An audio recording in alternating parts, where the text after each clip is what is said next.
Broadcasting from the business capital of the world, this is the Podcast Business News Network.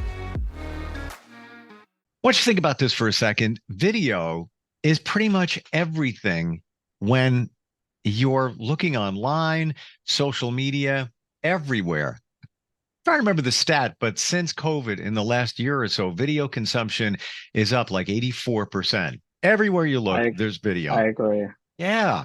So we're going to talk about video today and different things you can do with it with this gentleman's help. He's got a great company that does all types of media, videography, drone footage, aerial photography, and videography, and so much more. Yes. And it's Mile Fly Club Aerials. Tim Estey joins us once again here. Hey, Tim, how you doing?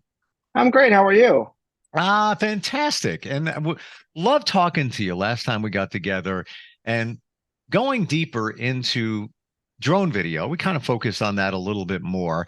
And that's kind of that's not only a business for you, but it's also a passion. You love doing those. Yeah, I do. Oh, I do. Yeah. I think I mentioned it a little bit last week, but we love Christmas, everything up here. So that's kind of, the business started in December. That kind of, I started with doing the holiday parade in my town, and next thing I knew, a lighting company reached out to me to do some of their projects, and they, had a lot of them. And then when I got there, because I'd rather shoot more, of course, than what's necessary, so you don't have to come back all the time. But I was asking him like, "Oh, is there anything specific that you guys wanted?" And then he said no, because he already saw my coverage of the parade. He's like, "No, I trust your judgment. You know what you're doing." And then I called my wife on the way back. I said, "You know what? I'm 36 years old. This is the first time I've actually liked my job." So that's kind of how it started. Wow. Yeah. So you know what? Take us back to your love of photography. So this is kind of recent for you in terms of drone footage and video in general as a profession, but does this go back for you? Well, so drones, like I mentioned last week, I've been doing it for about 6 years. I actually didn't have a digital camera ever when I was a kid and all that, like everybody, like a lot of people.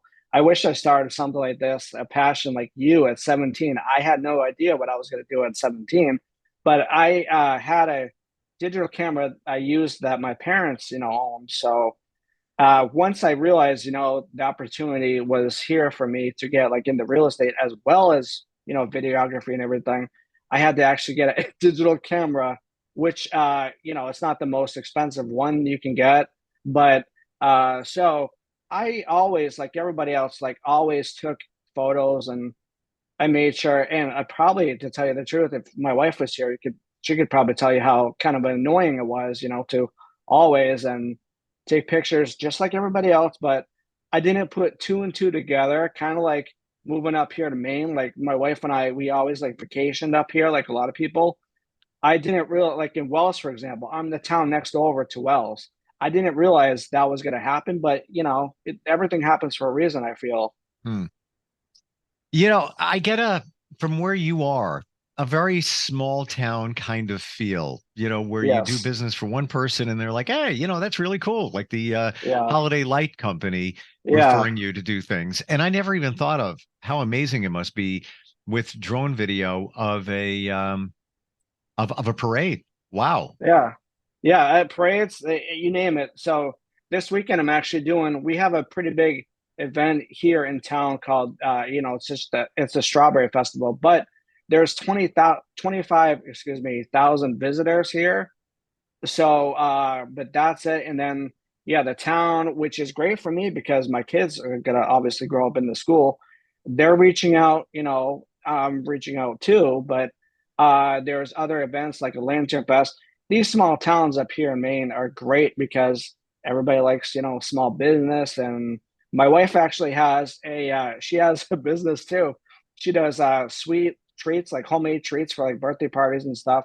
So it's great, like for real estate, because she can do chocolate covered Oreos with like a little house on it and stuff like that. Right. So they this agent that I've been working with, Mary, everybody here, like I mentioned, likes those types of things, but it's working out really like for her and I as a team. And that's just another thing. That's opportunity. She started out doing like birthday parties because we have a 3-year-old who's just about 4. And then last year when she was just doing like a chocolate covered pretzel or something, she was looking on Etsy and someone wanted like 80 something bucks for those. She's like, "Oh, I can do it."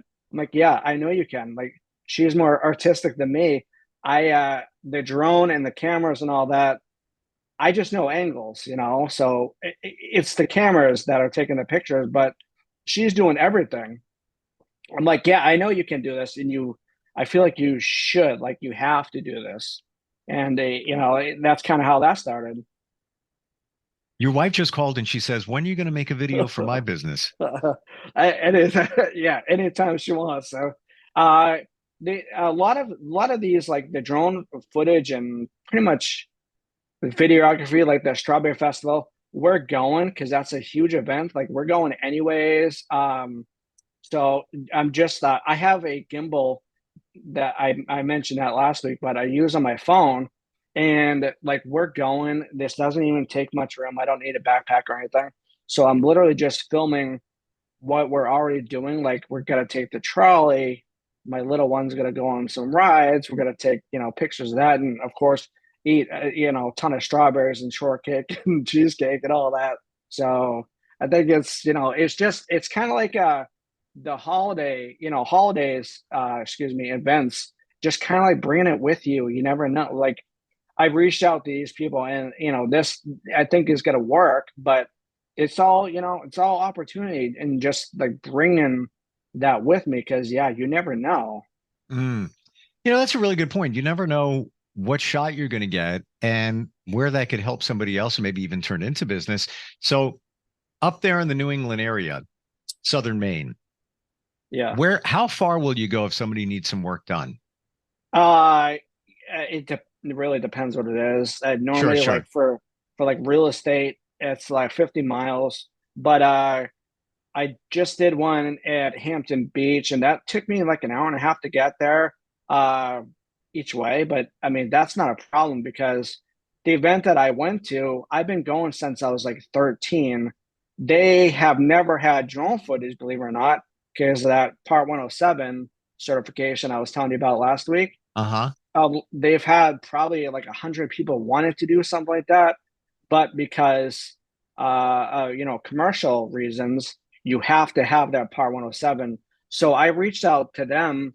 I feel like it was in February, but I guess it was actually March. I feel like I've had to keep this on the wraps doing it.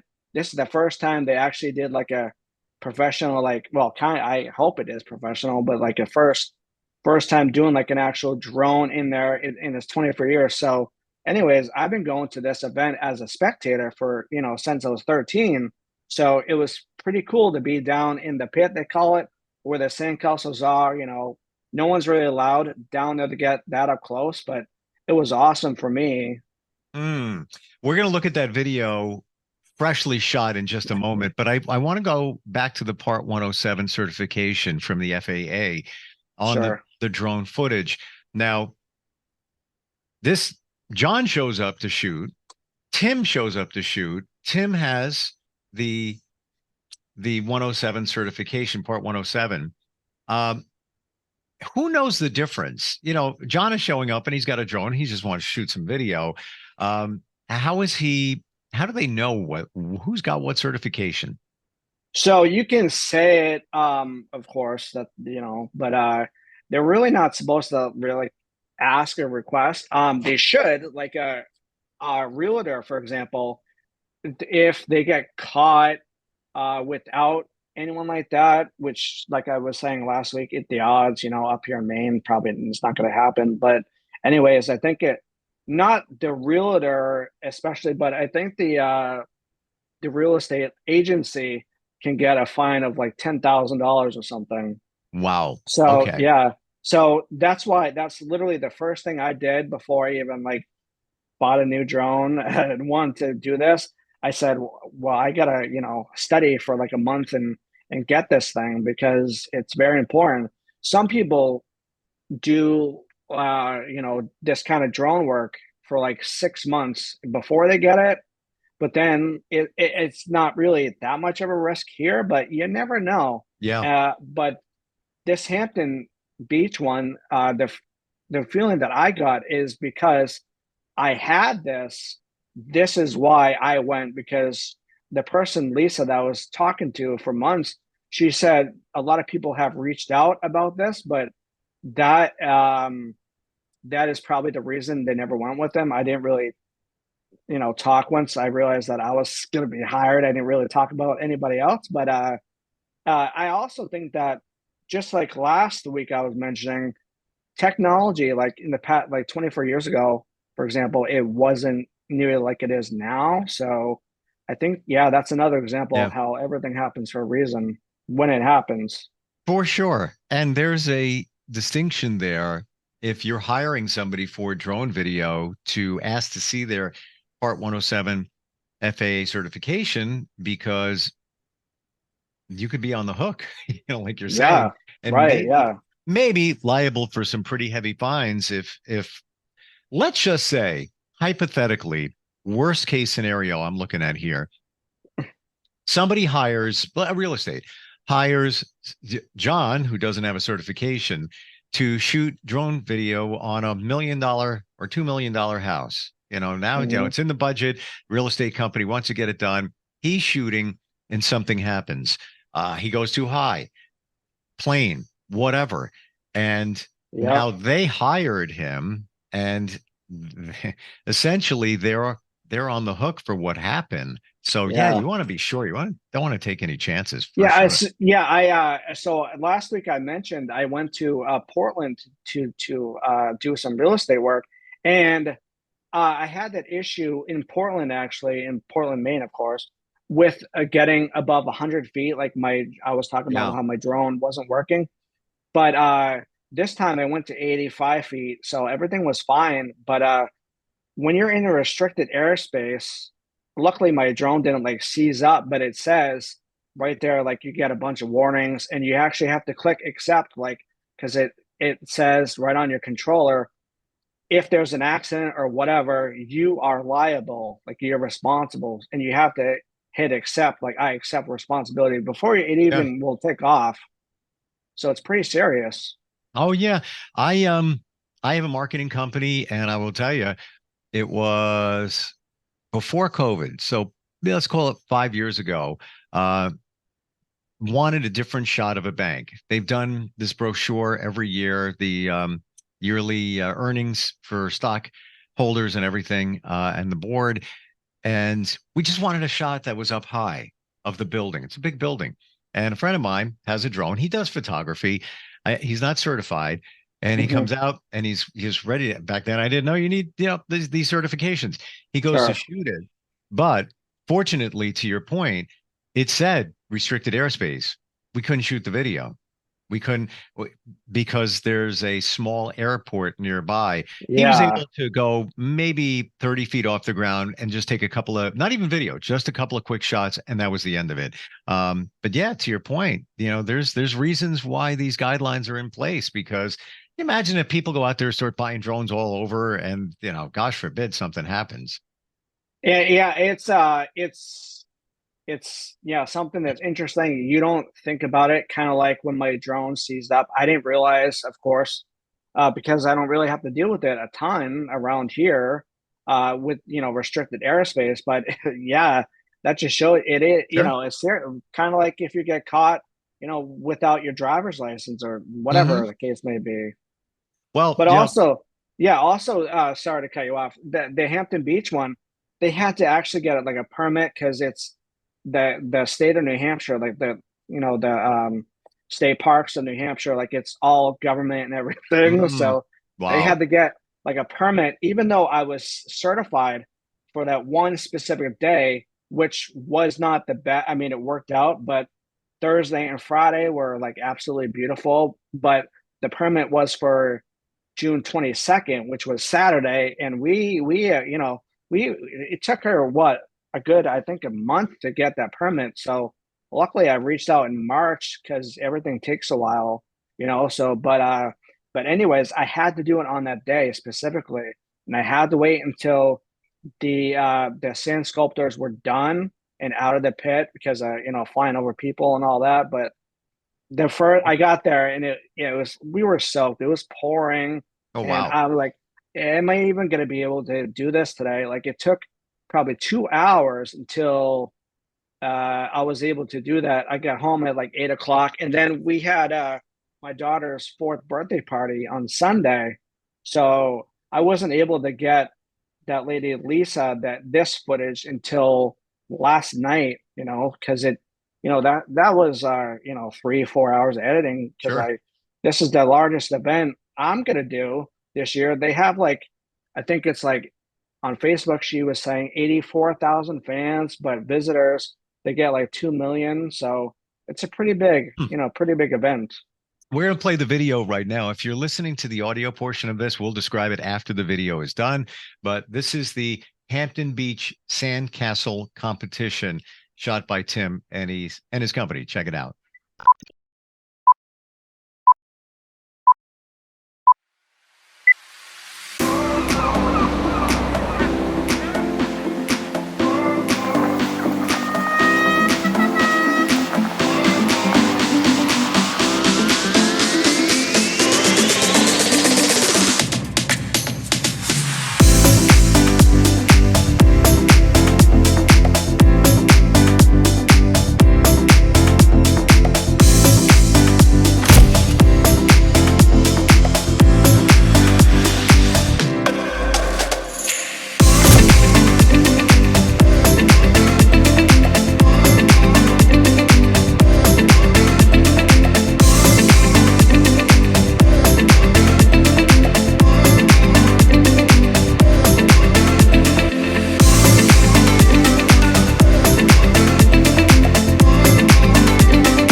I just caught the end of it. It says, "May the beach be with you." Wow. Yeah. Yeah. So Super, yeah, super cool. this year it was like a play on words, of course. Like, she was actually telling me, so it was Sand Wars instead of Star Wars, because of course it's Disney, so you can't do too much of it. But when I was asking her for like the music and everything, they like to promote like a year ahead of time, so they don't even know what the theme will be for next year. Hmm. But this year it was, yeah, like a little play on Star Wars. It was, Yeah. I'm sure you noticed, but she wanted me to add that a little bit at the end to give it some recognition. I was like, oh, of course, like, because I love it. But it's interesting. She said when she could actually reveal the theme of this year's, she said, "Sand Wars, may the beach be with you," and she was telling me how she had to explain it to a lot of people because they didn't get the Star Wars reference. Wow. As soon as I saw that and just the way you displayed it in the font at the end, I was like, oh yeah, I got it. Figured that out. Yeah, Yeah. yeah. I gotta tell you, I know that there was the threat of rain going on there, but the sky with those clouds actually adds something to it because I it, think so. it wasn't just clouds. They were stormy looking clouds, and there was Yeah. darker clouds above some lighter sky. No, clouds. It Yep. wasn't Right. really blue sky, but it added a certain vibe to it. It's very different. Yeah. Yeah. What's funny? So a couple of days before that, we've been talking a lot because she also is a photographer. So she was talking about all the lighting, at sunset, it would be best to get it. but maybe not at this time because of the shadows and all that. And after I shot that, I was telling her, I was like, it's kind of nice that, also having a 3-year-old, I didn't have to wait until like 8:30 to do something. But I said, with it being cloudy, my wedding was actually like cloudy too, overcast, and like we don't have to squint for like the photos. They look pretty good.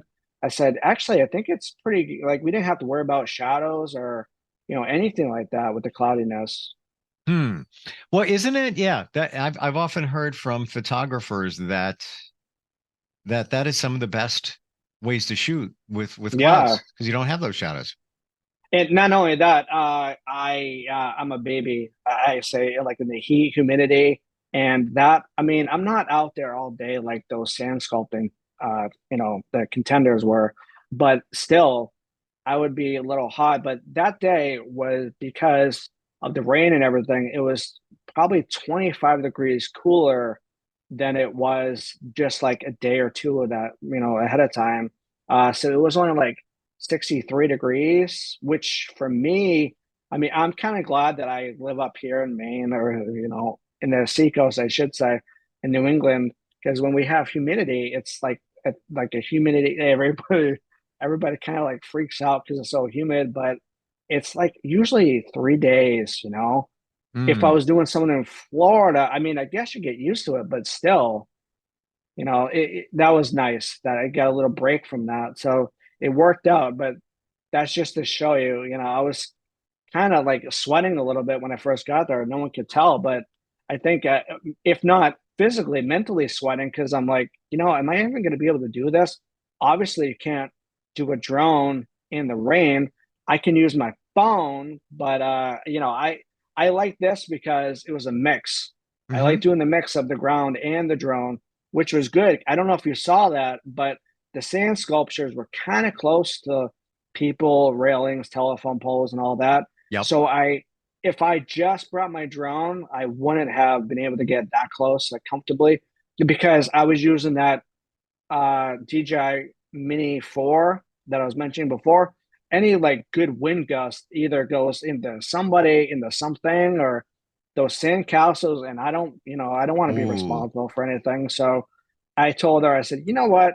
Let me just do some quick drone stuff, and then I'll get on the ground, and I'll take way more content than what I actually need for the final video. But I mean, while I'm here, let me just try to get everything. So I think that, it all worked out.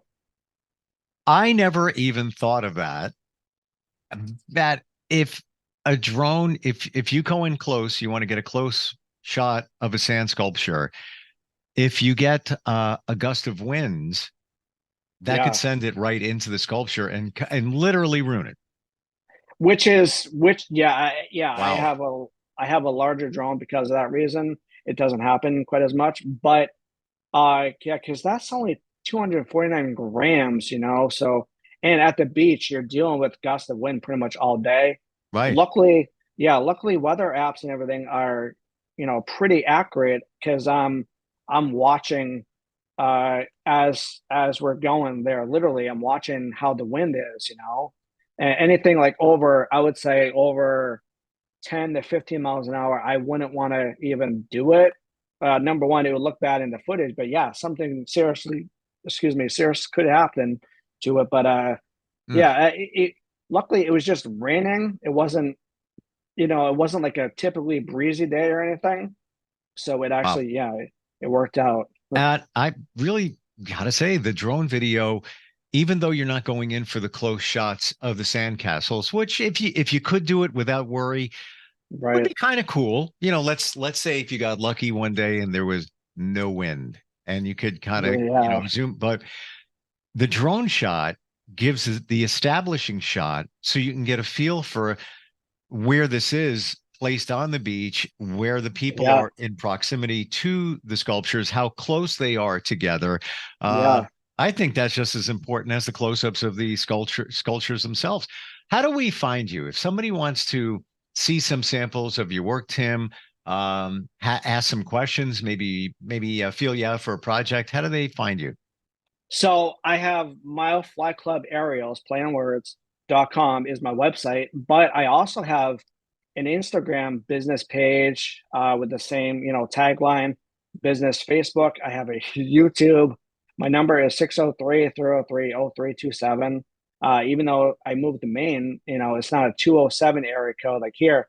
I wanted to keep my number like everybody else.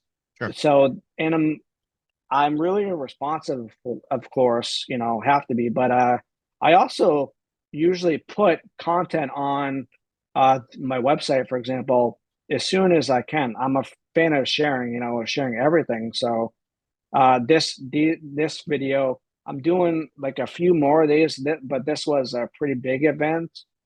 So I knew that it was extra important. So I designated a little bit extra time for like the editing and everything.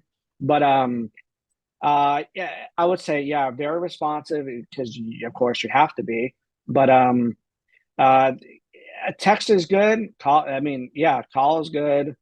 Maine, we don't have the best cell phone service, but I have Wi-Fi calling, so I'll get it. If anyone reaches out, I love doing these. So like a gender reveal, anything, happy event, any event, really, I could do it. Drone, it's really whatever anyone wants. So it's like, do you want just typical photos? Because I do have a camera now with real estate and everything. I can do that. But do you want drone? The nice thing about the Part 107 is once you have it, you can do anything commercially. You don't have to just pigeonhole yourself to do like real estate, for example. I can do whatever. I mean, but I really love like happy events with the uplifting music and all that. Sure. Yeah. The Sandcastle video came out fantastic. And yeah, gender reveal, that's just one other aspect, but it's all there on the website. If you go to mileflyclubaerials.com. Tim, thanks for being here and all the info and insight. Thanks for sharing, and we'll catch up soon. All right. That sounds great. Thank you very much. Thank you. We'll be right back. Are you looking for even more of the podcasts and hosts that you love? The Podcast Business News Network is proud to announce that you now have even more ways to listen live. Check out the MyTuner Radio, online radio box, and Simple Radio apps on iOS and Android, or find us online. Search for Business News Network on mytuner-radio.com, or search Podcast Business News Network on streama.com and onlineradiobox.com/US. Take your podcast on the go and don't miss a minute of the action.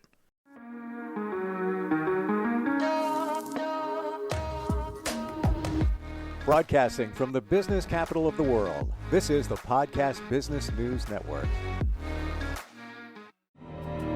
For nearly 2,000 severely injured veterans, everyday life has become filled with barriers. Day-to-day simple tasks can become pretty daunting. I have to carry my chair up 2 flights of steps or have somebody do it for me. What scares me the most is just the falling. When I'm struggling with my house, I think, to have that one great barrier just knocked down, it's crucial. Home for Our Troops is a wonderful nonprofit that builds a mortgage-free, fully adaptive, handicap-accessible house. And there's no catch. It'll be our very first home that we've ever owned. This is a game changer. This is where your life begins again. We need you to join us in completing this important mission. Please visit hfotusa.org and help build homes and rebuild lives. Because of you, everything's going to be okay.